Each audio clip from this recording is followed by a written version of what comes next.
ka muna bago tayo magsimula ng daily life natin. Good morning!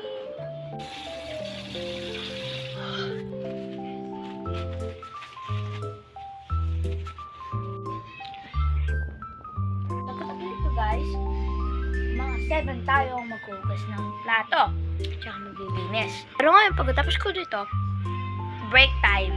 Tapos, magliligo na ako. Tingnan nyo, abangan nyo.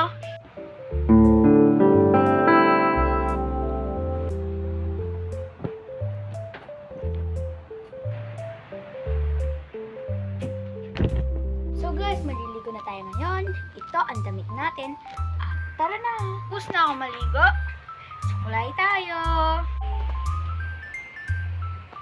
Pumunta nga pala yung lola ko dito at binigyan ako ng merienda. Ang binigay niya sa akin ng merienda ay, hindi ko alam kung ano to, pero napakasarap. Ako maglinis ng bahay, tapos na ang daily life ko.